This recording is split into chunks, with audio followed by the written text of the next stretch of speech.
Monday, January 11th. It's supposed to begin at 5:30. It is 5:34 based on my clock. I am the chairman, David DeVignan.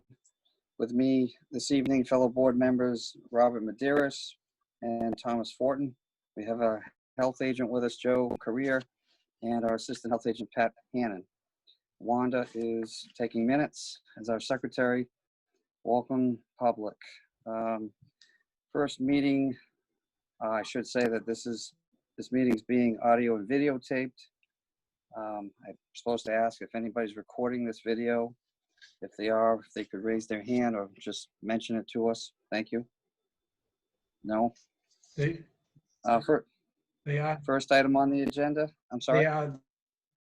They are recording. Well, the town is. I just was supposed to ask if the general public, somebody other than the town.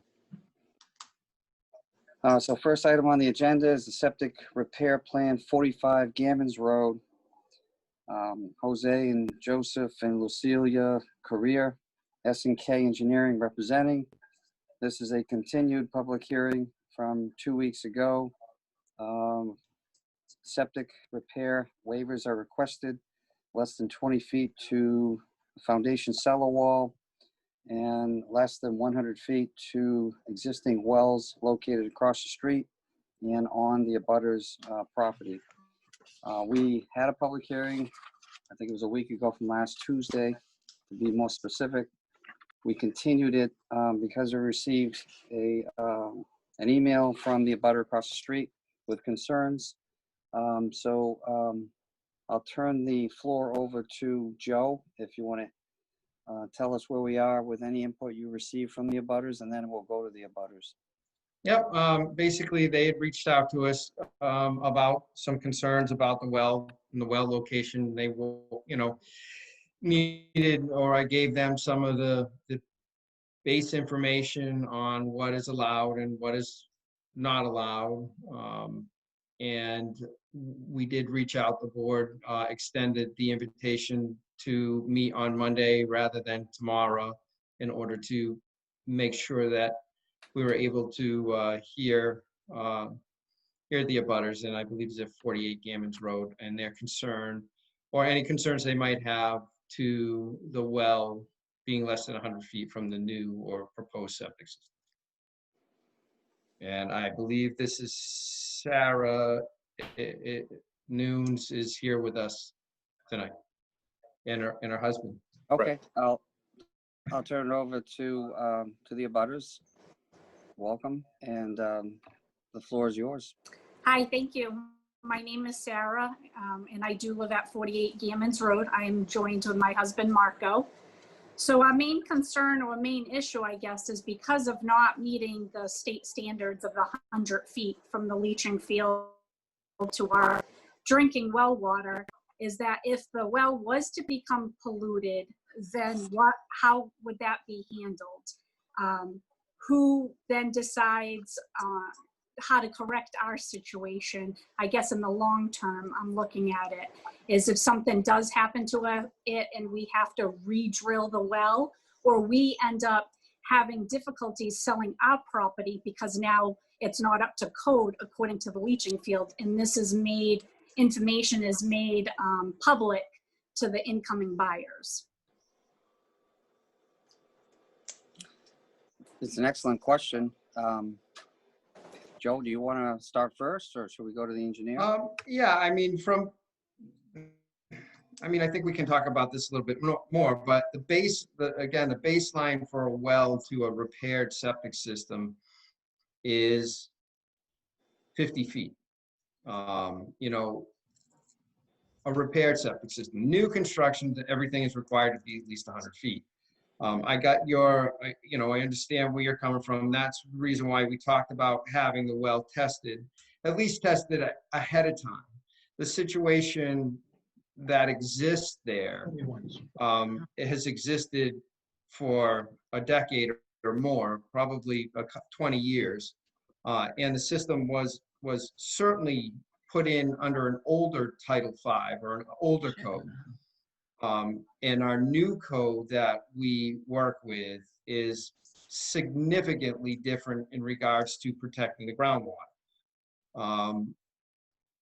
That being said, that's the reason why we wanted that baseline on that well, is to check and see where it was at, considering that over the last 20 years or so, it's actually been next to a system that was in the groundwater, and to see if it had any effect whatsoever on your well. It very likely, again, we don't know if it does or doesn't, probably doesn't. It's a deep well, it's a deep drilled well that you have. Thank you. But at least we got right from the get-go and put, potentially some of those concerns to rest, or make a plan for the future, is what was basically our conversation at the very beginning, more or less. So I guess, Go ahead. Go ahead, Sarah. I'm sorry. So I guess my concern is because, like you said, this is now a new construction system. So anytime that we do something new, that's why there's, codes and things like that we have to abide by. So there's obviously, for situations like this, that doesn't meet the standards because they don't have the necessary room on their property, there's different types of septics and septic systems. Why is this not being entertained rather than the conventional method? Well, I'll start out on the answer to that one. This isn't new construction. It would be new construction if they were adding bedrooms to the home. This is considered a repair, although the definition of it is a repair. Essentially, it's a replacement of an existing condition septic system. We encourage you to have your well water tested now. If there's anything abnormal, even if, in my opinion, even if it doesn't meet the threshold of being contaminated, if there was anything out of the ordinary, then I might be inclined to force them to put in a denitrification system. But if your refusal to allow that water test to happen, you really leave us no choice but to simply allow the repair to move forward the way it is. We encourage you, they're paying for it, to have the well water tested. It would be difficult for you to come back later, say you're selling the home 5 years from now, then somebody wants to buy it and they say, well, we want the well water tested, and they test it and it's polluted. And you could never prove that it was from this installation, or was it from 25 years ago from a system that's been functioning in place for 20 years. So that's why we would like, I would personally like you to see, allow them to do the water test. Everything comes back fine, and I think Joe's correct. It's the fact of the well being deep in the ground, septic system being 80, whatever it is, 85, 88 feet away. New code is 100, but under repairs, they do allow down to 50 feet, and you try and maximize and do the best you can. They are shoehorned in. There's nowhere else they could put this thing relative to the site and how it's laid out and how close it is. The only thing we can do that's different is to add a treatment unit, a mini treatment unit, which would go in the septic tank. But I'm not inclined to force that if you're unwilling to have your well water tested to see if there's anything wrong from the past 20 years. That's my opinion. I'll go to the other board members and see what they have to say. Bob? Well, the thing is, Sarah, you've got a up-to-date Title V system in your place that they're putting in now. It's much, much better than what they had before. I think they had pits in there, right, Joe? Yes, they did. It was okay. Yep. Yes. Pits are basically done years ago in the groundwater. And right now, this system is a true Title V system. It's been totally inspected by the Board of Health. And I think that you got a state-of-the-art system as of today than what they had years ago. You can verify that from Dave. He's an engineer. And I don't think you'll have any problem, but my recommendation at the first meeting we had, that you'd have this thing tested. And this way here gets you clear. If there's a problem now, it can all be corrected. If later on, like David says, you have a problem, there's no way you can fall back and say, well, I didn't think I could have it tested, but we're advising you to have it tested. Or the company, the SK&E, would pick up the tab, David? I believe they would, yes. Okay. We could require. Yeah. So I mean, like Dave, he's applicant would he's have an to engineer. verify. This is what he does for a living, this gentleman, okay? And the thing is that if you have it tested and everything comes back right, mostly you're gonna find basically in theirs is heavy metals. Am I right or wrong, Dave? Yes. In your wells around here is a lot of heavy metals. But if it shows any traces of fecal in there, I mean, they'll pick that right up. And then we'd have to go further and make this system much more elaborate than what it is now. But right now, I think that the system that you've got there, that they're putting in now, is 100% better than what they've ever had. I don't even know what you got for a system. Right. I mean, you could have pits in there, you could have whatever you've got. If the house is over 25, 30 years old, you may have something different than what we have in today, because the standards have been changed and came up higher standards than what we've had 40, 50 years ago. But Right. I would feel comfortable if you people say, yes, take a sample. If you have some engineering firm that does water sampling and you prefer having them do it than having SK&E doing it, you just tell them, say, I want this engineering firm to do it for us. And I'm sure. Okay, so what happens if I agree to have my water tested? Yeah. Things come back fine now, but then 5 years from now, we have a different situation. More than, What's the recourse Then then? they'd have What- to check everybody around you to make sure that their septic isn't interfering with yours. Because most of those houses around there, basically older systems, I would say. I haven't looked at the plans for the town, but if everybody else, if this guy's got a new system going in, they'd have to go and check everybody else's system and take samples of their system and check it with yours. And then these fancy people that know about chemistry can come up with a conclusion who's polluting who out there. I don't think you're gonna have a problem with this guy with this new system myself. That's my opinion. For what it's worth, you know, I've been around this year's for many, many years. Tom's been in the board with me for 30 some odd years along with me. And Joe's been in this field for years, and David's a registered engineer, so he knows his stuff about it. And Pat has been around this for a long time, so you you got 4 or 5 guys here that's saying that I think it'll be all right. Dave, Nothing's 100%. Right. We're all going to pay taxes. We're all going to die someday, so there's a guarantee there. Yeah, I don't want to die sooner than I have No, to. no. You're still young yet. Wait until you get my age, and then you got to start worrying about that stuff. I think Tom wanted to say something. yeah, so I think the main question is who will be liable in 5 years if there's an issue? So where do you go from there? I don't, I mean, the Board of Health is not going to take that position to be liable. We're going to make a decision on a repair and make that correct. And I think like what Bob was saying is that you're putting in a system, they're putting in a system that is 100% better than what's there. But for the town to be liable, if there was an issue 5 years down the road, when you go to sell your property, I don't think that we should take that responsibility. Well, if that was the case, then when the state of Massachusetts set up these standards and these codes, why wouldn't they reflect the type of deep well I have as an exception if nothing could go wrong? Is there any documentation that would state all this and give us more information on that, the type of well we have and the footage? There is a website, Mass Department of Environmental Protection has a specific site for private wells that you could definitely get some more information from. It basically describes the different types of wells that are out there and how they're actually constructed and built, and what the pluses and minuses to each particular well is. I mean, this is kind of crazy. It's not really. I mean, it's not. You're not asking for like a variance or anything minor like that. This is your drinking water.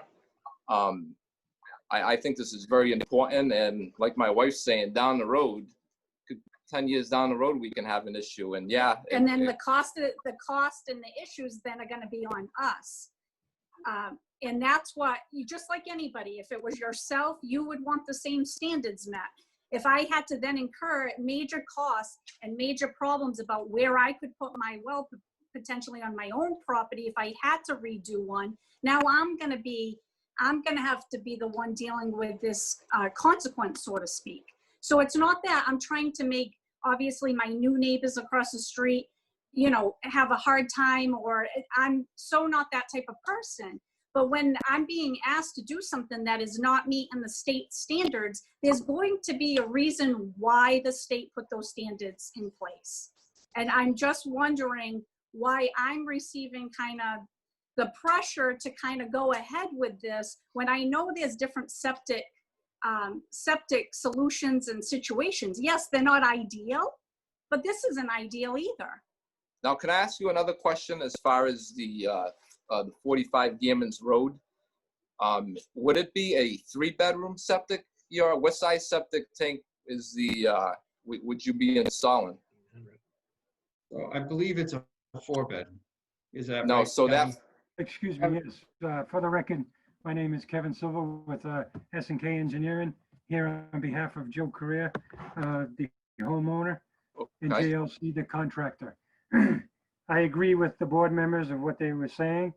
Just to reiterate, your well is up gradient and normal water flow can't always, it's not always the case, but generally follows the topography of the ground. So this septic system would be down gradient from your well, whereas your septic system is up gradient from your well. So, Right. and then if there is a problem in the future, which I understand your concerns, and if I was in your situation, I would be concerned as well. But this system has been in the ground closer to your well for years. And now we are putting in a 2-compartment tank up to the town standards. And we're putting in a pump chamber, which helps in dosing the field. And we're lifting the septic system leaching area 4 feet above the water table. So in regards to your concerns, I understand them, but this is that we have no other place to put the system. If we change the technology on the system, it's still going to be encroaching into your 100-foot well radius because there is no other place to put it. We've got wells in all the backyards of the other butters, so we can't go on the sides. We can't go any closer to our house, obviously, because there's a house there. So back to my previous question, you said it was going to be a 4-bedroom septic. Now, is that? I apologize. It's a, let me just look real quick. Yes, it is a 4-bedroom septic system. So the ranch across the street, it's a 4-bedroom ranch. Is that including the apartment over the garage, or? It's a 3-bedroom house with a 1-bedroom apartment. So is that 1-bedroom apartment, is that a legal apartment, or?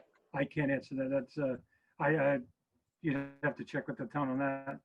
So wouldn't that have to be a legal 4-bedroom to put a legal 4-bedroom system in that? Well, in regards if it's a 4-bedroom or a 3-bedroom, if I was to put a 3-bedroom in here, the system would get a little smaller, but it'd still be in that same distance from your well. Okay. The thing about the 4-bedroom, well, the apartment, that's a zoning issue. It's not in our purview. Unless it was just recently done with illegally without a building permit. If it's a situation that's been there, it would be something you would have to take up with the building inspector, the zoning enforcement officer. We have to look at the house when we walk through the house. We have to tabulate what is the existing number of bedrooms, and that's what it needs to be sized for. Right. The fact that there's an in-law apartment or not, I really don't know. You know, that would be an issue for the zoning enforcement officer. And if you find out that, you know, they put it in or turned it into a separate unit without permission, then they would perhaps have to go to the Board of Appeals for relief on that. But we need to address the number of bedrooms that are in the house. I just want to state some of the things that are, to me, that are important to note. Everything that the engineer said is accurate. you have to keep in mind that what you have is you have an existing condition where the existing system hasn't met the setback of 100 feet for decades. You have a situation where the existing septic system are deep leaching pits, which means they're basically at or in the groundwater. So that means all the septic effluent basically is just discharged in the groundwater and has been. That's the way it was done 20, 30 years ago. That will be corrected with a leaching field that is 4 feet above seasonal high groundwater. And that's why they're putting in a pump system so that they can get the effluent up to that elevation. The leaching pits now are probably 4 to 6 feet deep below the ground surface, whereas what's going to go in will be shallow and close to the ground surface. So that alone is a tenfold improvement over the existing conditions. The fact that it has a pump system incorporated into it is also a huge benefit, because what that means is the leaching field will only see 1 or 2 doses of effluent every day, rather than a constant flow. Like if somebody's running a laundry, or you got 3 kids taking showers, one after the other, teenagers, they are half an hour at a time. The water just continually flows in there, whereas a pump system is the ideal way to dish out the effluent water into the ground in doses. So those are all positives, and the code does allow as little as 50 feet, so long as you meet the groundwater separation, which is what is proposed now. So again, I'm going to reiterate to you that I really would like you to do the water test for your own peace of mind.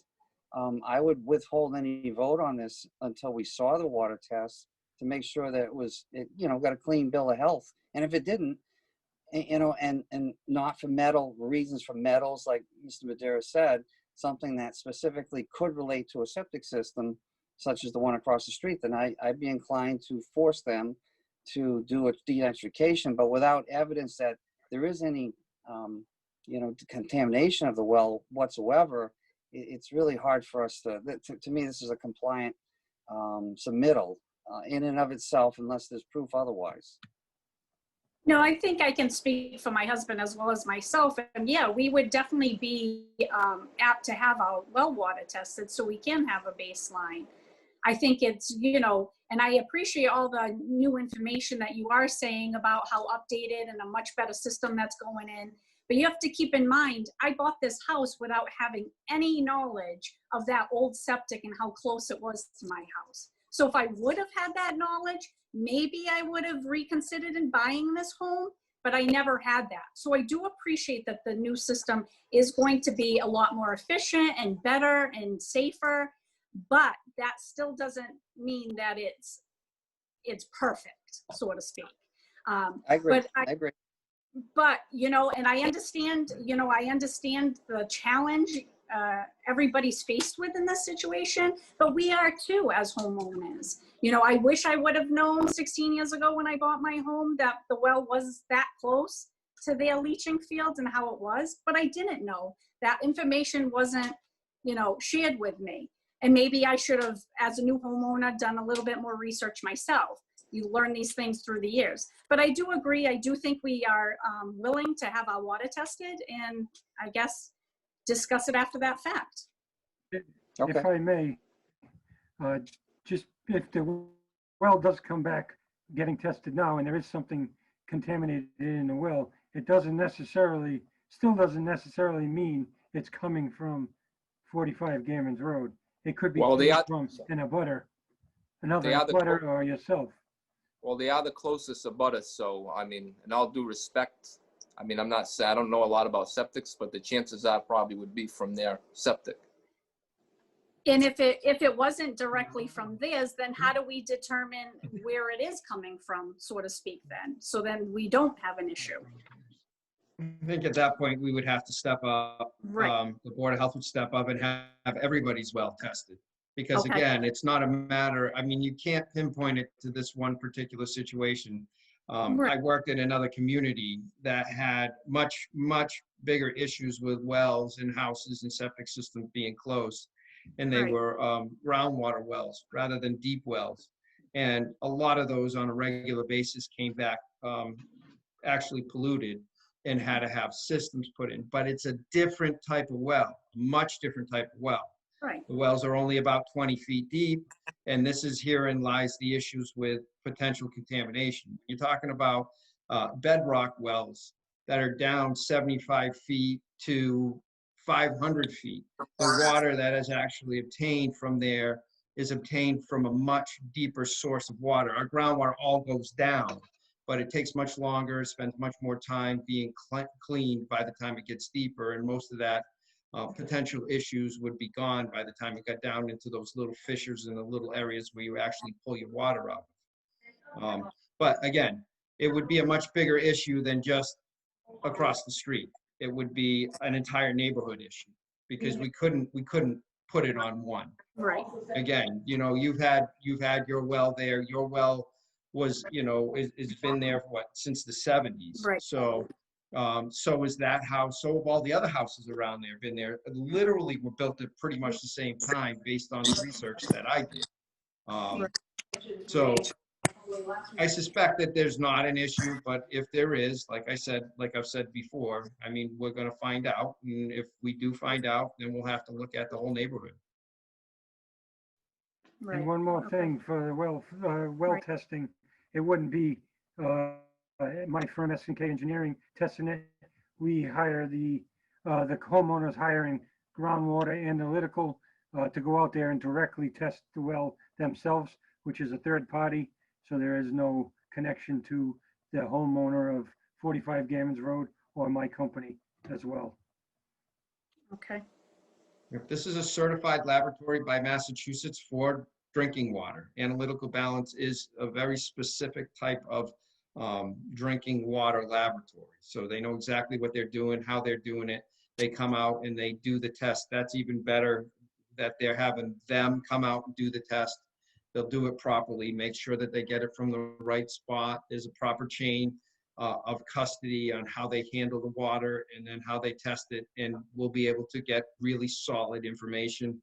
And you will too, just as much. You'll know exactly what's going on. Right.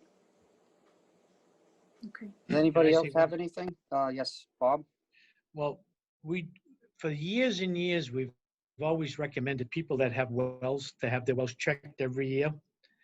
I don't know if you've ever had yours checked or not, but as we're just speaking here, I think that wells should be tested every single year just to make sure that everything's okay. I think David and Tom and Joe could say yes on that deal. We like to enforce it, but it's very hard for us to enforce of every well in town being tested every year. But it's a good idea that you people would have your well tested. It's not a real expensive situation, but for your own personal feeling with your heart that my water is good for me to drink and my family. Right. I wouldn't want my family or myself or any member of my family drinking water that was not good to drink, to consume. So my personal opinion, have them come in with whoever does the water sampling, test your water. And this way here, you're going to get a free testing for nothing. And if there's a problem somewhere, they're going to tell you how to correct it or whatever. And if there's no problem, and like I said, and David said, that could be little, I know there's going to be iron in the water because we have wells at my shop and we're in Fairhaven, and it comes up with iron in the water. We have shallow wells, like 20 feet, like Joe says. Excuse me. But your wells are basically way down. You got steel sleeves through the bedrock, down into the bedrock, through your gravel. So really nothing's going to sneak in through it because it's all sealed all the way down. And I really, really and truly think that whatever system they're putting in there, because I reviewed the plan 4 times already. Joe and I went over it a couple of times, and I just really can't see that septic system giving anybody a problem there, because like David says, it's 4 feet above the water table instead of being 6 feet down, because those manholes that they put in years ago were 6x6s. Am I right or wrong, Dave? Oh, yes, absolutely. So they were basically all down in the water tables, and in 40, 50 years ago, nothing was really checked like we check out today, that Joe goes in there and checks the bottom, making sure the ground is exactly what the engineer specified as a soil evaluator. We have evaluators that go out there that check the soils, making sure the soils are good absorption of what's going into it. And the sands that we're using today is all good sands. That's all set up by different engineering firms that come in and check the sands that's going in. So basically, our systems today, I would say 100%, 150% better than what they ever did 50 years ago, 40 years ago. Really. Right. I And would let them come in and check it, really and truly. No, yeah, and I do appreciate that. But like I said, and why my main concern is if I ever have a problem with my well and then now have to redig a well, now I'm going to be trapped into this code of not having enough room between their leaching field and my well. And then I'm going to be up against a rock and a hard place of trying to find a new spot for my well, when this might have been solved if it was solved with the new system done with the appropriate amount of footage. That's all I'm saying, is I don't want it to fall on me in 5 to 10 years, or if I have to disclose this to someone now I'm selling my house to, and then this could be a big financial issue for me and my family. I don't think that's fair. That's where I'm going with this. I'm not against having my water tested, but I'm against the issues that this might cause in my future. That's what I'm. Nobody can predict 5 or 10 years from now. Is that being Right. It would be impossible. Right. It'd be impossible. Right. I couldn't. We can't even predict what's going on tomorrow. But you can guarantee. But So, I Right. mean, let me, you're already Right. in this situation. You're already in the situation, you know, Right. so it's actually getting better. It's being made better. You're in it already. You bought your home.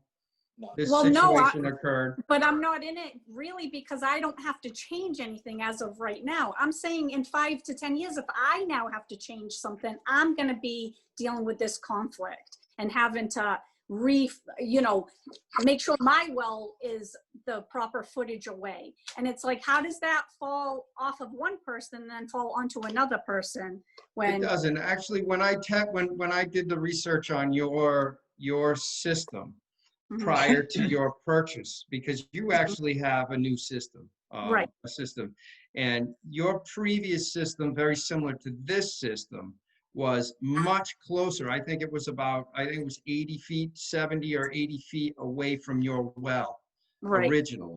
Yeah. And then they moved it back to 100 feet away. They were able to make it work. Whereas in this particular situation, because of the location and the well being in the back, what they did is they moved the system closer to the house. So that's a variance. And they moved it closer to their own well to get it further away from your well.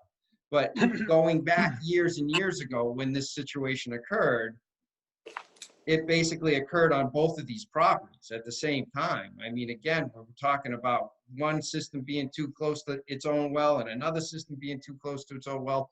So again, this is a much, it's allowable. It's a much better situation, but it's most important to get this baseline. And then honestly, in the future, in the event that there was some sort of issue, some sort of catastrophic issue that occurred, that you would have to move a well, which is very rare that this happens. And actually there's treatment systems that can be put into wells too, on top of it all, before you had to move a well. But of course, based on the same exact situation that we're dealing with now, if you needed to move a well, we have that range where we can move the well between 150 feet in a repair situation. I mean, of course, we're going to try to keep your well as far away from everybody's system as we possibly could, including your own. The first thing we would do is bring it closer to yours. If it was that catastrophic of a failure, that would mean that your well went dry, even certain contaminants that would be there from a septic system, which we're obviously going to find out with the test, that can actually be taken care of with water treatments, where you wouldn't have to move the well. It would just be an in-house water treatment that would adjust for that. The biggest would be the fecal coliform bacteria, but deep wells like this don't have it. It would be nitrogens or nitrates would be what we would, or ammonias that we would be looking for.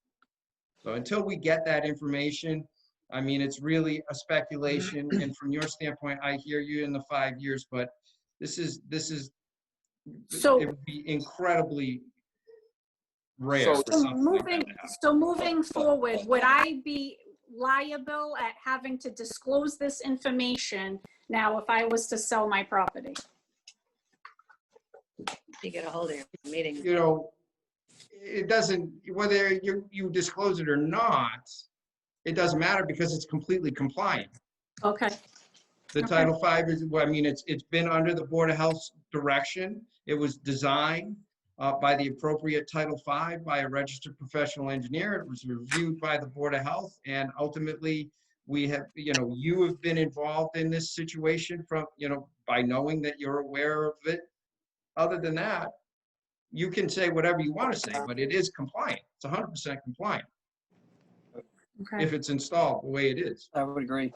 So I'd like to continue the matter for 2 weeks to January 26th, and hopefully we have the well water analysis done by then. And I assume, Mr. Silva, that the applicant or property owner is testing their own well because they're asking for that waiver as well. We've got the test already. We do, okay. Test. David? And that came back. I Okay, think this lady here, Karen Canfield, had her light on there. I guess she wanted to say something. does anybody else want to say something before we continue the hearing? I don't think so.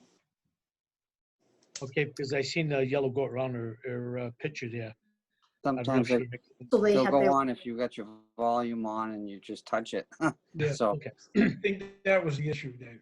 so okay, did 45 Gammons Road have their well tested already? Yes, Their water? And Yep. how did that come back? without a problem. We And have it, we have a record of it. So there's a motion, Dave?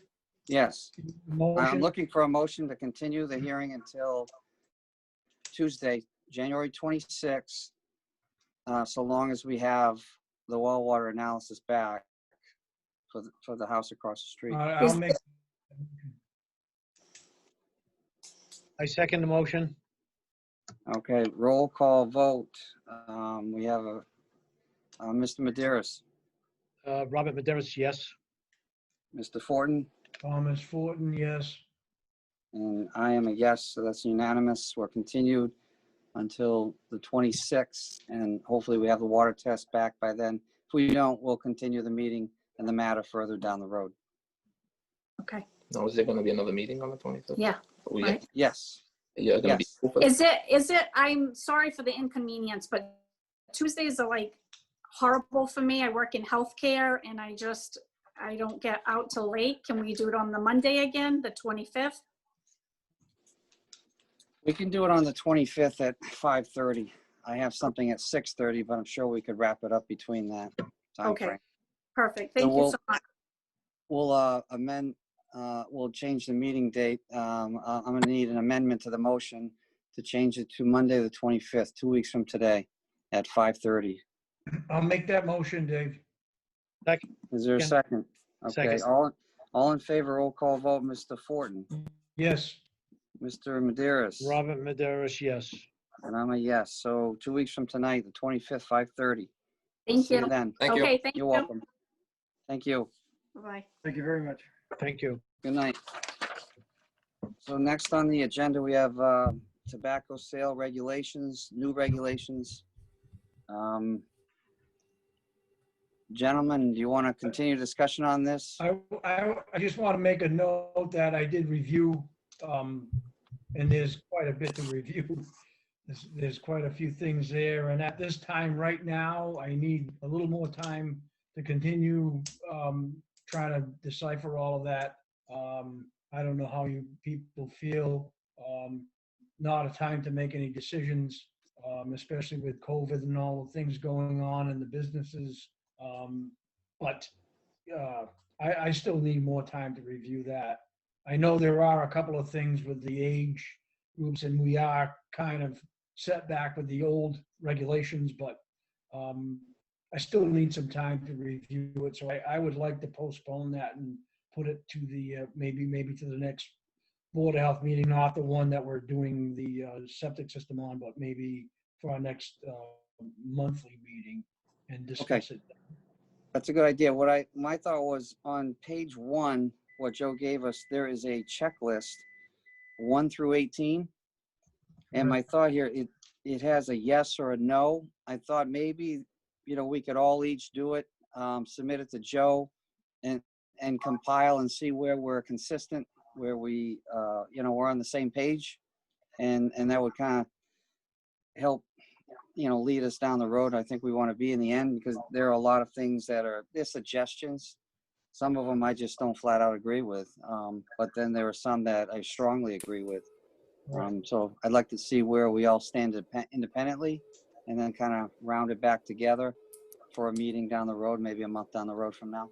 Correct. I'll make a motion to move it to, unless Bob has something to say in regards to that, but I'd like to make a motion to move it to the next regular Board of Health meeting, which would be in February. Okay, is there a second? Second. All in favor, roll call vote, Mr. Fortin, Yes. Mr. Maderas, Robin Maderas, yes. and I'm a yes, that's unanimous. And the last item on our agenda is PJ Keating updates. I'll turn to Pat. How many days do Or I Joe, have? whichever you want. Do I have a couple of days to talk or just a little bit here? Oh, I have a short amount of time to talk. No days, no days. So I'll go ahead. I just want to make sure I can share my screen. And I want to thank Representative Hendricks and Karen Canfield from his office for taking the time to Zoom into this meeting. So I talked to Joe this morning and the agenda said a Keating update. We haven't made anything public about the mediation, so I thought I'd go through the mediation resolution real quick, if that's okay. That's okay. Yeah, and then we can just touch on the new Board of Health regulation. And maybe at that next meeting, we could take 15 or 20 more minutes to talk about the Board of Health regulation after everybody's been able to read it 5 or 6 times. Okay, fair enough. Because it does take a lot of reading for the definitions to jive with what the document says. But I'll share my screen and we'll talk about what's happened.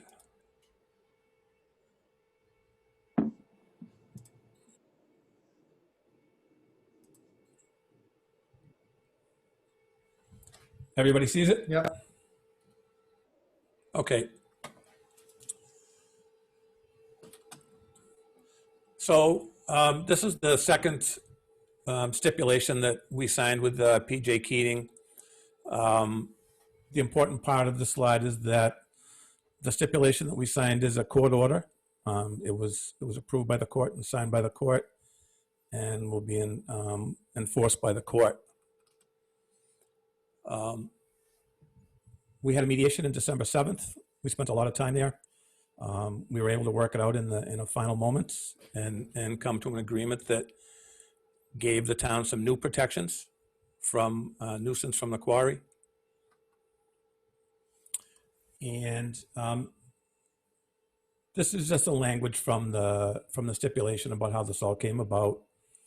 It has to do with the cease and desist orders from the town.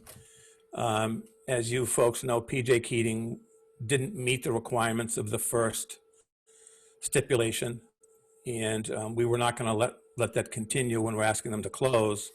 So they filed a new lawsuit asking the court to not make them close and basically let them continue on.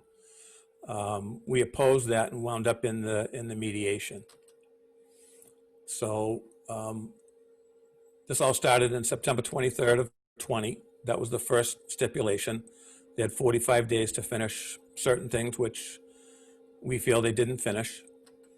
The judge urged us, because she wasn't an engineer and didn't have a lot of information on the environment, to go to mediation with a judge that had environmental experience, so we did that. During the mediation, we worked out terms on the violations that we alleged. And actually, Jonathan Wilson, the president of Keating, was very responsive, and he did a good job of helping us get through the mediation and get to the document that was eventually approved by the court. So as part of that mediation, we agreed to lift all of these different stays temporarily to give them a chance to meet the requirements of the December 7th stipulation. The next slide I'm going to show you is actually some of the stipulations. I don't know what those red arrows are, but so for the first one, PJ Keating was going to retain a third-party consultant to collect the water samples. We've had some issues with Keating and some questions about the sampling. So they've agreed to hire a third-party engineer to take over all of the sampling and all of the testing. It'll no longer be done by Keating, and they've agreed to do that for 12 months. And at the end of the 12 months, we'll see how they do, and maybe it goes back to Keating, or maybe it stays with a consultant. On number 2, they stated that they hired a professional hydrologist. We wound up hiring a peer review engineer. He has been in touch with Andrew Smith of TRC, and the water quality investigation is underway. We wound up hiring Conoco engineers and scientists out of Bridgewater. I have experience with Conoco. I disclosed at the mediation that I had a relationship with Conoco in the past, and they've done a good job. And Mr. Olson from Keating approved Conoco to be the peer review engineer for the town. On number 3, they had to file a notice of intent with the Conservation Commission for the silt piles out back. But first, they needed to do repairs to the basin at the front of the property where it goes under the bridge out to the Acushnet River. And rather than make them go through the notice of intent process with DEP, the town gave them a break on a determination of applicability that shortened up the time frame to do the work. They've made the repairs to the basin, and they're getting ready to find out if their work was worth doing, and we're going to have clean discharges to the river. On number 4, we gave them 60 days to complete the basin, and they also said they were going to install a clarifier plant to clean up their water. 2 months ago, we did have an exceedance in the discharge to the Acushnet River for total suspended solids, and Keating suspended any discharges at that point. The clarifier has not been installed yet, but the basin has been fixed. On number 5, within 60 days of filing the stipulation, they will purchase a system to test the quarry water before they discharge it, and to hopefully end the exceedances. They have not bought the equipment yet. On number 6, they were going to work with the town to install a flow monitor on the outfall pipe. There's been questions in the past of whether or not we really knew when they discharged.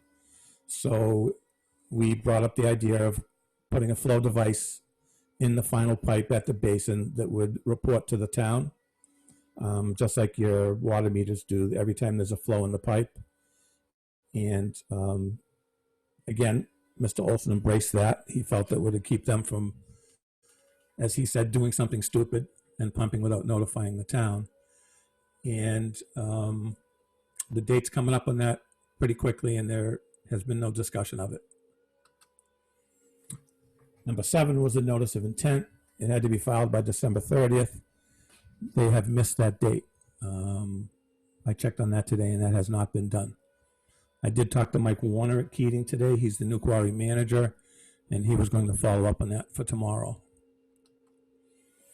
Number 8, Keating has agreed to do air, noise, and dust monitoring on a full-time basis around the quarry, and the dust, air, and noise plan was going to be prepared by TRC, and the town's peer review engineer, Conoco, was going to review that plan, and the town's engineer, Conoco, has the last say in where the equipment goes, how it's operated, and how it reports. There has been no contact from TRC on the air monitoring discussed in this one here, and I followed up on that today with Mike Warner. On number 9, they had to install some Jersey barriers to keep silt from coming out of their stockpiles. I have confirmed that that was done. They're also required to sweep the paved areas of the quarry daily. That has not been done. There's some things that are already slipping behind in this agreement as well. And then they agreed to install a wheel wash system. It's a very expensive system, costs a couple of $100,000. I had used this exact same system in a project in Worcester years ago, and it will cure the problem of dust in the street. I have verified that the system is there, and they have until March 22nd of 21 to install it, and I have every reason to believe that they will. On number 11, we had a question at the mediation because they were going to crush some concrete during the winter, and we were concerned about dust. So Mr. Olson again agreed to install some temporary air monitors by January 9th of 2021 in 3 locations. And again, to work with the town's peer review consultant in agreeing on where they go and how everything is reported. And they have missed that date. And I did communicate with Mike Warner today at Keating about that, and expect to hear back tomorrow morning.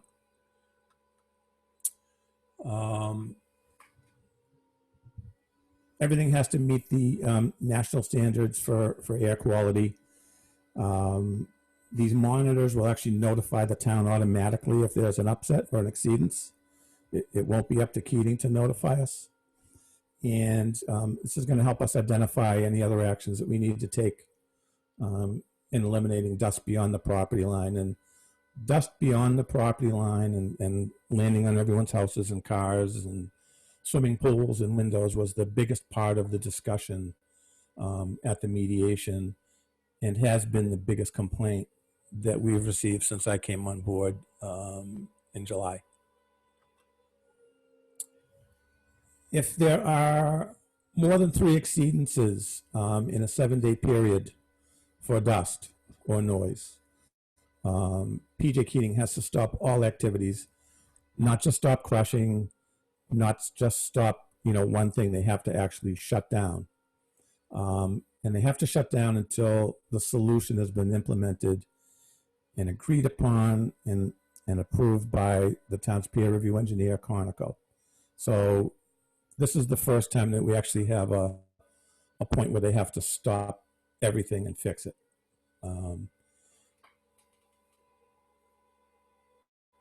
Not just blasting, they have to stop everything. Keating at the mediation told us they were going to stop crushing operations on December 18th. It got cold out, they actually stopped sooner. And they cannot resume any of their operations until all of the commitments have been completed. So the full-time air monitoring, the water monitoring, the wheel wash, all of the testing, all of that has to be in place, approved, and working before they can open up again for the season in April.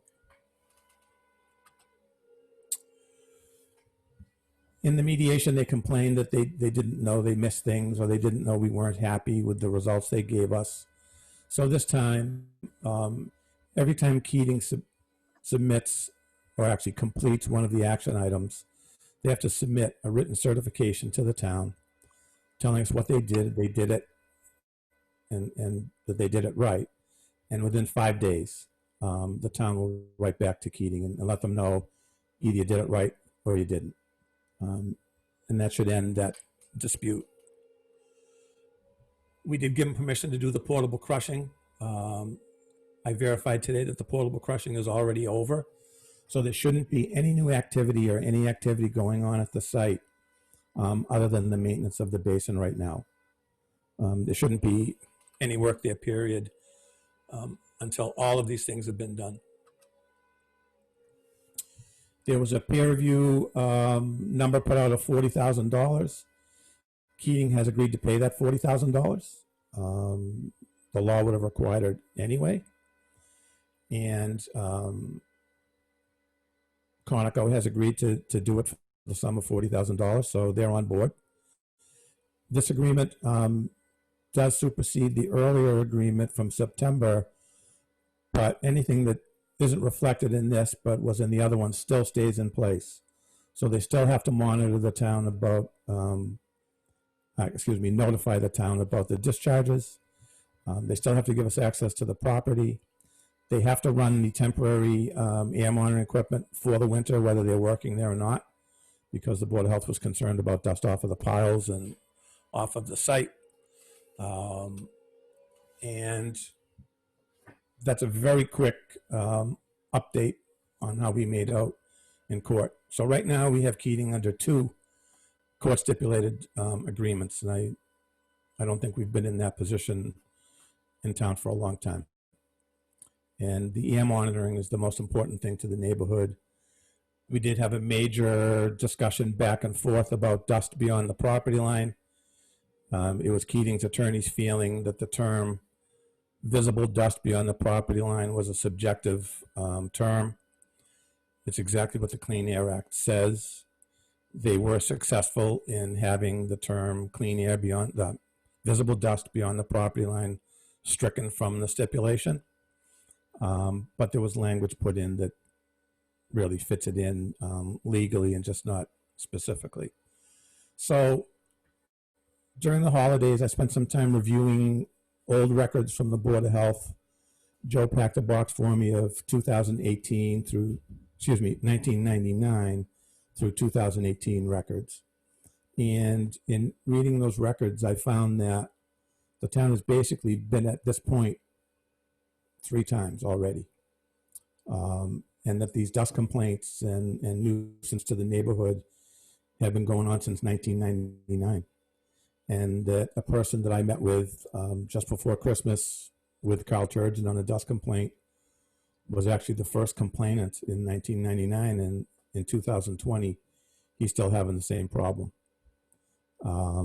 So there was a recommendation in 2018 by town council and Joe that the Board of Health pass its own noise, dust, and odor regulation that would not be grandfathered, that would supersede DEP. All of the regulations by the state are the minimum requirement, and under Mass General Law, the Board of Health has the right to set a more stringent level on noise, dust, and odor.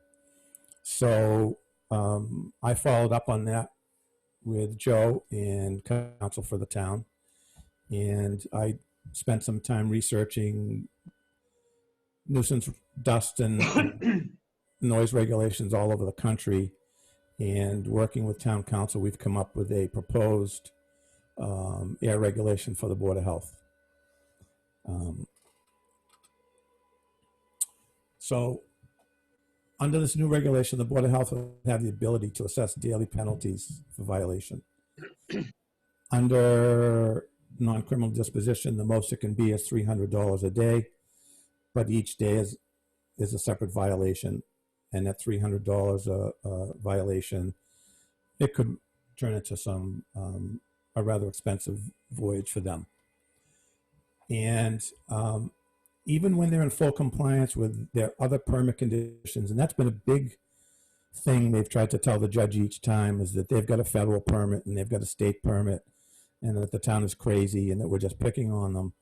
So with this new regulation, even if they're in compliance with the state and the feds, they can still be in violation of the local regulation, and they can still be penalized for that. And in addition to all of that, you can also have a violation when the dust is visible past the property line. And when dirt and mud is tracked out into the road for 25 feet or more, not all the way down to Alden Street or Alden Road, just 25 feet would be a violation. The way that the Board of Health regulation would work is basically says that owners and operators of businesses with a potential for generating odors or nuisances like fugitive emissions threaten health and welfare, and we can order them to take special precautions to avoid creating visible emissions, creating a public nuisance, or fugitive dust under this new regulation. And under the regulation, there'd be a site-specific dust control plan application. It's very comprehensive. It comes out of a dust regulation from California. They have some pretty tight regulations out there. They offer a training course for this. I actually took the training course. There was nothing critical about it. And this would cover projects with 10 acres or more of disturbed surface. And disturbed surface definition is in here. So basically, if you've dug up the earth and taken the loam off and stripped all of that off, it would be a measurement of how much you've disturbed, how many acres or how many square feet would trigger different requirements. The Board of Health also has the authority to regulate noise and vibration. So one of our bigger complaints on noise is people who get startled by the blasts. And they call us up and tell us that they almost had a heart attack. They thought their house blew up. They thought this.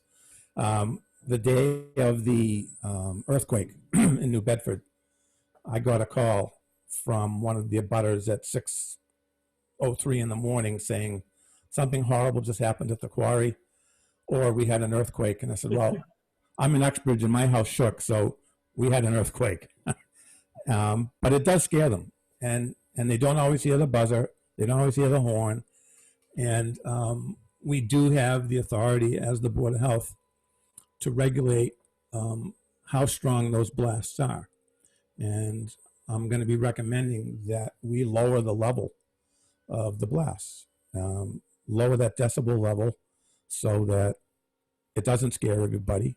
I'm not really buying into the damage part of it because that's been a lot of science behind that.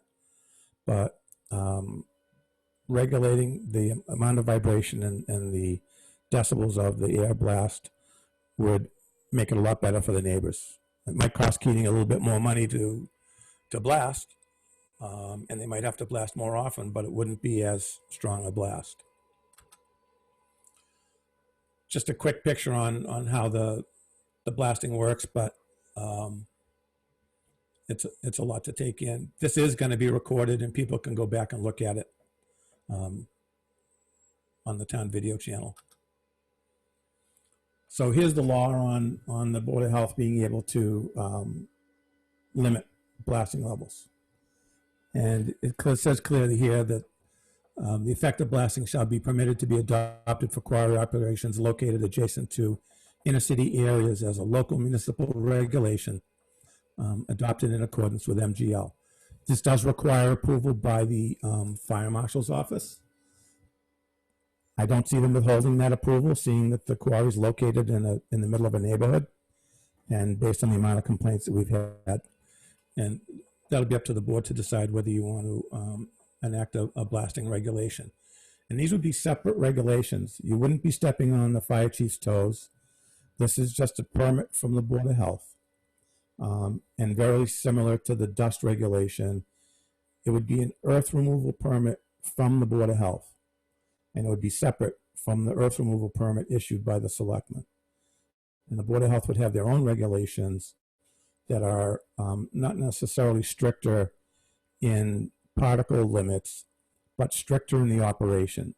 And certain things have to happen when the wind blows more than 20 miles an hour.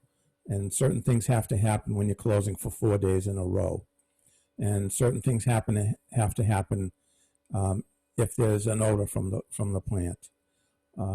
We've had a lot of problems with Keating and spent a lot of money trying to keep them in compliance, and the permit fees from the Board of Health earth removal permit would help offset some of those expenses and not make the taxpayer bear that expense. This is stuff about blasting. I put it on here so people can look at it on the recording. It's a lot to read, but it just says that if the Board of Health approves a blasting regulation and the fire department hasn't approved it within 90 days, it's basically a constructive approval and it's approved. On the regulation side of it, DEP controls air pollution, and our air regulation through our earth removal permit would have to be approved by DEP, but only to its form. And it's not approved in the region, it's approved at the main office in Boston. There's a fellow who works on that, and I think that through our legislators and through some help from the neighbors contacting their legislators, we could get this moved right along. This becomes a regulation as soon as it's approved by DEP. And this doesn't require going to town meeting. It requires us as a board agreeing on the terms of this new regulation, posting it, an advertisement in the newspaper for 14 days, having a public hearing, and the night of the public hearing, you could vote to approve or not. And if you approved it, certain parts of the regulation that don't need to be approved by DEP will become effective that day. None of these new regulations by the Board of Health can be grandfathered. They apply to any existing business that meets these standards in the regulation. It's not going to be a burden to our smaller gravel pits in town. It's based on how many open acres, how many active acres you have ripped open is how the permit fee is based. And the reason for doing it that way, when I did this, is that Keating's, one of their major problems for dust is they have so much area open. And I think you'd agree, Bob. They've got, a couple of 100 acres over there stripped of everything. And there's no stabilization. And every time the wind blows, it just kicks dust up through that whole place. Our soil bylaw doesn't allow them to have that much open. Our soil bylaw says you can only have 600 feet open, and that's been ignored for a long time. So by having a per acre fee, it gives them a financial incentive to shrink down the size of their disturbed area and be able to control their dust much better than they are. And it also, when you have that much area exposed, brings a lot more work to control dust under this new regulation. I did send it out to everybody. I'm assuming you got it. You're probably going to need to read it 3 or 4 times to start to like it. It seems cumbersome, but once you understand how the definitions fit into the regulation, it really starts to make sense. It's not made to be punitive in any way. It's merely to cure the dust problem, and this is what it's going to take to cure the dust problem. The quarry operation is way too big for the neighborhood. They're just trying to do too much over there too fast. To push out 800,000 yards of stone every year is what's affecting that neighborhood and their lack of housekeeping. But this would certainly button that up. So under Chapter 111, 31C, the Board of Health has the right to make regulations and to control atmospheric pollution, smoke, particulate matter, fumes, vapors, gases, industrial odors, dust within its boundaries. And with this regulation, even dust on their site, if it traveled more than 100 feet on their site, would be a violation. And actually, not just on their site, on anybody's site. We have some big solar fields about to be built in town. I was on the meeting and watched the other planning board meetings, and they're going to clean and clear 30, 40, 50 acres all at one time. There's the potential there for windblown dust in those neighborhoods. So this would benefit the public for jobs like that too. Again, this is about publishing it in the newspaper and how you do it and all of those things. I didn't put it here to read to you. I figured people would look at it later on the video. And this could be put on the town website if we wanted to. So the department would be DEP, and they're going to advise us on the legal authority of this regulation we're going to make. Town council has done this before and was very careful to make sure that the requirements in the regulation aren't so restrictive that DEP won't want to pass it. We're not doing anything about particle size or the amount of particles going into the air monitoring equipment. We're basically giving them a particular way to operate. We see trucks leaving the quarry loaded with the stone humped up in the air. Under this requirement, you would need 6 inches below the sideboards of the truck, and the cover would fit over the stone, and the dust won't blow off of the stone as they drive down the road. Small things like that. They would have to stabilize their piles with a chemical spray that puts a crust on the stone piles and silt piles if they're going to be inactive for more than 4 days. It could require wind screens as part of their dust plan. And again, they have to file a dust plan for this. It has to be approved by a peer review consultant. This regulation requires anyone applying for a permit to pay for that peer review consultant. None of these expenses are borne by the taxpayers. So when we get to the air pollution regulation, we are allowed to increase the fines, and it's no less than $1,000 for each air pollution fine. So when we get a picture and a complaint on the portal, and I'll use Linda's on the call on Zoom here. I'll use her for an example, and we go over and see it. We can give Keating a ticket, and Keating is going to pay $1,000. And this regulation does say no visible dust, not 6 inches of dust, but no visible dust on their property, on their houses, on their cars. They have to be able to sit in their yards and enjoy their property. It has to put an end to that impact. And I got a question on that there. Yep. When they bring in these portable guys to do their asphalt and make their materials out back, who would be responsible creating the dust? Would it be the people that run in the portables, or would that be Keating? Under this regulation, Keating is responsible for all of their contractors. Okay, Under the state regulation, it's up to the guy doing the crushing right. to file and say he's there, and that's what they've been getting away with. Yeah, okay. No, because I've been in there and Yep. I seen them crushing, and I told them, I says, do you people, this was last year, the year before, and the year before, Yep. and the year before, why ain't they got water back there to keep the dust down? Yes. And I finally got water back there to keep the dust down for them, because those men are working in that fine particulates back there, and I didn't think it was fair for them to be working back there, so I made them bring water back to those portables to keep that dust down, because the men are working there, and it's not Yeah. fair for them to pick up that dust also, I'm glad you mentioned the fine particulate. Keating has agreed part of the air sampling is going to be for respirable dust. Yeah. So we're getting down to the 10 micron, to the bad stuff.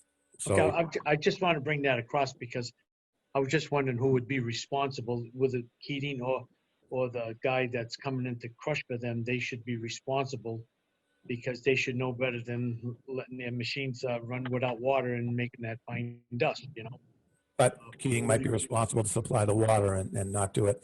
Every time I go to the site to do a site visit, they drive slow and the water truck always passes me. Yeah. And by the time I get out back, everything's wet. Yeah. It's a cat and mouse game. And this regulation will really end the cat and mouse game. Okay. You've had dust in the neighborhood since 1999. We've And had here I dust am in in- 2020 going to the same houses. We've had dust in the neighborhood for 100 years. Well, the science is there to prevent it, and it needs to end because I wouldn't want to live there. Yeah, well, to be frank with you, Pat, they came a long way. When I came on this board years ago, and Tom Zay can even verify that the dust was so heavy that you couldn't even stand inside of that place without burning your eyes. So we made them put up walls and trees up on the hills and sprinkler systems and all that. I think they come a long way, but they still a long way to correct most of their problems back there. Yeah, the focus is profit first. Yeah, well, And- numbers are the most important thing for them people. Yes, everybody's there on an incentive basis. So, and again, this regulation would be enforced through the Superior Court. And I think the Superior Court's getting a pretty good feel of what's going on at Keating. We've been there 3 times now. Yeah. And I think the real story is coming out pretty well. And don't let me hold you back. I just want to verify something, who would be responsible, but I would think both parties would be responsible for that dust problem if they do create dust back there, Yes. Yep. Okay, continue, because I know that other people over here want to get going too, so. That was it. That was it. That's it. That's all I wanted to tell you tonight. Okay, good presentation. It's too much to try and squeeze in until we've had time to go through it. And I'm more than willing to get on the phone with you guys and discuss the regulation one-on-one. Yeah. If that helps. I am going to get it put on the town website so that the neighbors can go online and read it. Yeah. We're going to need their comment, and we're going to need help from our legislators to move it through DEP quicker than everything else moves through. But the important part is that this isn't grandfatherable. Right. This applies to all businesses, and it doesn't just apply to the quarry. Yeah. It applies to demolition jobs. It applies to solar fields. I got one thing I get asked you, Pat. The establishment, like a junkyard just south of the quarry there, heading towards Fairhaven. Yep. I've been noticing that they've been tracking the 10-wheelers, the dumpsters out of there and creating mud throughout South Main Street heading south. Is there any way that we can prevent them from tracking their mud out into the main street and polluting the street with the mud that they're tracking out there? Any way you guys can check that out? I've been in there a few times, and there's never anyone there. Yeah.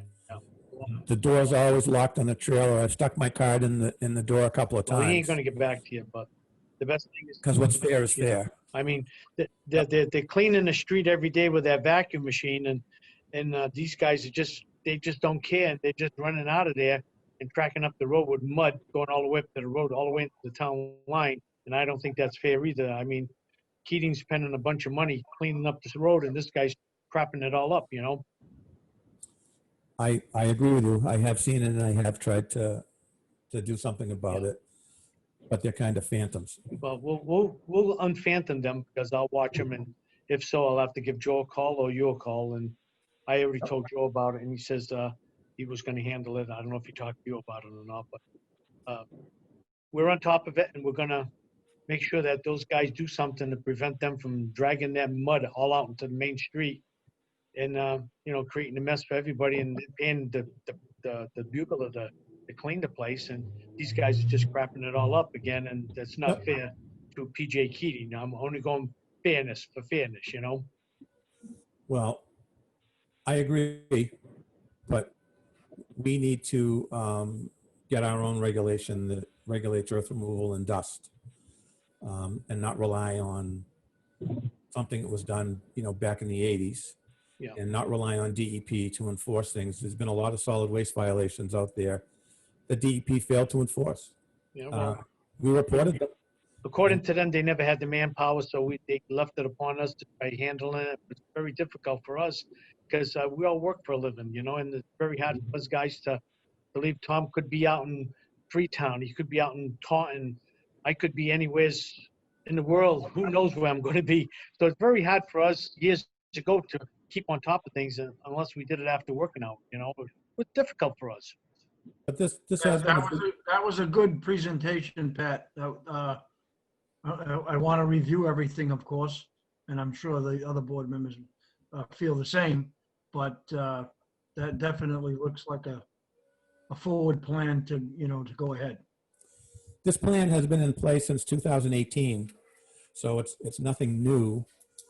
Town council was putting together something for Joe, and I questioned town council on it, and he said that Brian Noble called them off on it because they thought Keating was putting in that access road out to the highway. No, they can never do that. Right. And We tried that years ago. We had the highest politicians we could find to do it. And at the time it was Capaldi, John Capaldi, and he says he would make the road for free if they could do it, and they still told us no. Yep. So that's an out. Might as well forget that. You're never going to do it. Yep. So we need to make it bearable for the neighbors. Yeah. Will do.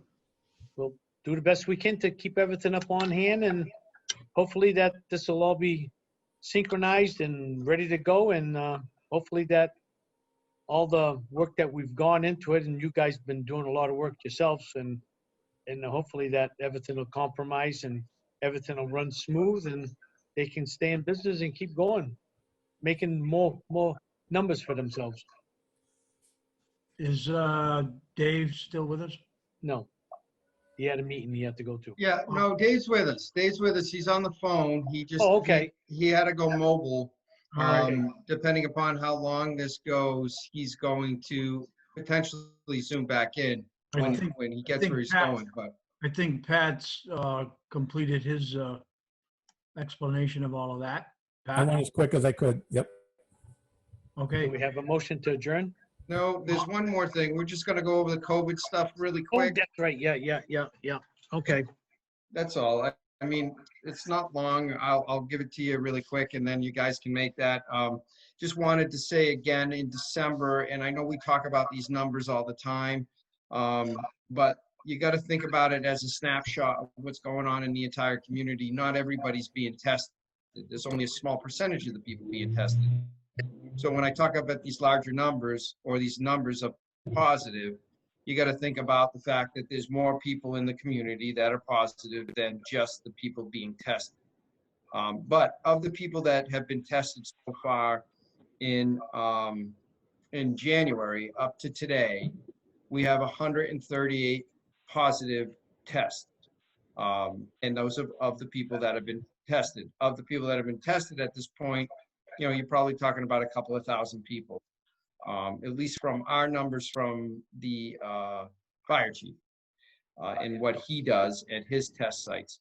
Of course, this doesn't pertain specifically to what the paramedics and the fire chief are doing, because there's primary care doctors, primary care tests that are going out for positive tests. There's the tests that are taking place in New Bedford. So just again, be aware that we are definitely in a surge. More than likely, there's a lot more people than you think that are positive. They're not necessarily been tested. They don't necessarily know. They know that they are. What we're trying to achieve and what the state's been trying to achieve is just basically stopping the spread. So get tested. We want to make sure that we really push this. We push this on our reverse, our code red calls, our reverse 911 calls. Getting tested isn't about finding out. Getting tested has a lot to do with making sure that if you are positive, you notify the people that you've been in contact with. It's not just a matter of finding out if you're positive or negative. You want to find out as fast as you can if you're positive and notify as many people as you can so that they can stay home. Joe, I got a question for you. Anything on the vaccine for the town of Acushnet? Getting there, but yes, at this particular point in time this week, it's all about vaccinating across the entire state. Vaccinating the first responders, everybody that's face to face with the virus. Essentially, it's hospital staff, it's police, it's fire departments, it's Come on, go pee-pee. everything, everything, everything along that lines. Once that's done, and right now, the way that it's set up into 3 different phases. Phase 1 is all about, again, home care workers, people that are dealing with it constantly. Phase 2 has to do with people, which is somewhere in February. Right now, they're saying December to February to get the first responders done. Then they're saying February to April to do people that are 65 plus and education workers, grocery, utility, food, and agriculture, anybody that's dealing with the public. I think I want to Dave tell needs to Dave. mute his phone. Yes. Oh, sorry, I didn't know if I was or not. Catch you before you made a blooper. Yep. All right. So then phase 3 is between April and June, and that's basically when the mass populations would be vaccinated. So that being said, that's the state plan. And as we know, everything changes every minute. So I can't sit here and guarantee that's the way it's going to be. But what I can tell you is that EMA, the paramedics, the fire chief, myself, we're working on a plan on how to get the vaccine to Acushnet and basically get it administered the moment that we can get the vaccine. The fire chief has purchased a trailer that's very specific for allowing something like this to happen. We'll be able to move it around, set up shop just about anywhere. And of course, we've stayed on top of maintaining our refrigerator in order to store the vaccine. We're in the process right now with the vaccine unit with the Department of Public Health and filling out our ability to actually have and administer the vaccine. We're getting our doctor in order for the standing orders to be able to vaccinate. We've had conversations with our community nurses, and they're in line to give some time, but we also give some time to administer the vaccine. We also have our paramedics and our paramedics that are going to be able to administer it also. So it's just a matter of time. It's going to hopefully sooner than later that we'll have the vaccine in Acushnet and be able to run our own clinics. But right now, there's a very specific phase program going on with the state. So soon, but at best, I would say 65 and older sometime in March. Wow. And the rest of the population sometime in April, starting sometime in April. Hopefully it's sooner. I hope so. Yep, I mean, we're trying. There's nothing we can do right now. We can't get it. It's very specific the way that the state has set it up. And in regards to how much they actually have. Again, they don't have an unlimited supply at the moment. And it has to be done in a way where it's a very limited shelf life on the vaccine. So when we open up the clinic, or when we open up the day that somebody's going to get vaccinated, we have to use the vaccines, or we could run the potential of having to throw them out. So there's a lot going on right now. There's a lot working with the state's doing. There's a lot of things that we're doing behind the scenes to try to make sure that when the time comes, we're in line with what needs to happen. But we're working on it, and it's there. It's there. We're on the backside of the mountain, sliding down right now. We're going to be done with this sooner rather than later. Joe, isn't there 3 different vaccines that they got out right now that doesn't have to be frozen immediately and kept frozen, a deep freeze? Johnson & Johnson and another company's putting it out. Johnson & Johnson does have another one, but the only one that we're dealing with the only ones that we're dealing with right now are the one from Pfizer and the one from Moderna. Pfizer is going to the hospitals and going going to the hospital because that's the one that has to be stored at an incredibly cold temperature. The Moderna can be stored in a regular refrigerator. It doesn't have to be a pharmaceutical grade refrigerator. It can be stored for up to 30 days and in a regular refrigerator, and potentially up to 6 months in the freezer.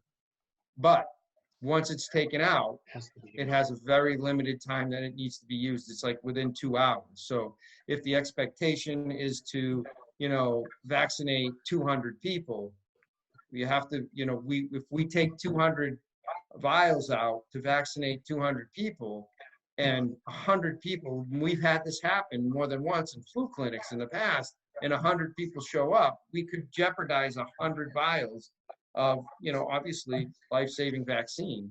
So it's the state's very careful on how they're going to do. Would we, if the vaccines do come our way, eventually it's going to come our way, do they make an appointment to do this? That way that we don't lose any vaccines? Would there be an appointment set up? I know it's a big burden for all of us, the fire chief, the board of health, all of us making appointments to do this, but would there be like an appointment if someone called, that way we would have the vaccine and not throw any away? So it would be very specific. I mean, again, that's part, I guess the truth, Bob, is that's part of the planning. Okay. The state wants our plan in place. All right. We're working on that plan. I'm working on that plan right now with the fire department, because obviously they're the ones that are going to be able to administer it, on a regular basis. Our public health nurses have a limited availability based on, the fact that they're an outside contractor.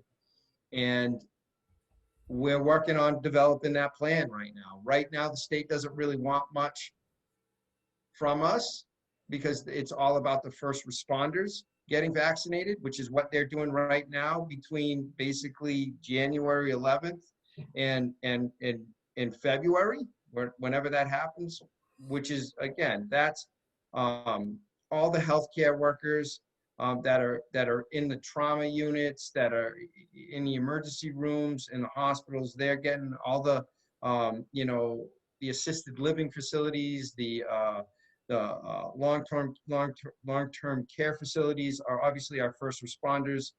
Home-based healthcare workers, the people that do the in-house services for people that need it, the physical therapists, the nutritionists, the nurses that go and do home health, they're all basically getting done right now, along with our EMS. Once that's done, then they move into the phase 2, which is basically the schools, getting all the schools and the teachers done, and adults over 65. There's obviously some other some other things there going on. And then the phase 3 will be the entire population at that point. That'll be a never-ending clinic. So that'll be lousy for me because I'm only 39 and I'll never get this shot. You got it. I got to laugh at somebody up there. Linda thought that was funny. Come on, Linda, I'm only 39. All right, so that's a good presentation from you, Joe. I really appreciate that, and I know you keep me up on what's going on in town and all, and with the state and all. So I just wanted the taxpayers to know what's going on between the health department, the fire chief and all. And I think everybody's doing a great job. And hopefully that will keep free of that nasty thing that we've got out there, that COVID-19. And it's a nasty thing as far as I'm concerned. And it's just kind of like ruining this whole world. But we'll get over it somehow, somewhere. And hopefully everything will be okay. We've gone through it. We've done it in 1918, but we don't have the knowledge we have today. So today, our knowledge should be 100% better than 1918. Well, Bob, you remember 1918, so you should be. I'm only 39, Tom. And I'm 18. Okay, well, I'm happy with what you gave us for information. All right, everybody's good? I'm good. Dave's still around? Yeah, Dave went off, but he's all set. All right. I'll make a motion to adjourn. Second. All in favor? Aye. Aye. Do the roll Robert call. Maderis, yes. Motion to adjourn. Tom Fortin, yes. Motion to adjourn. Good night. Good night. Be careful and be safe.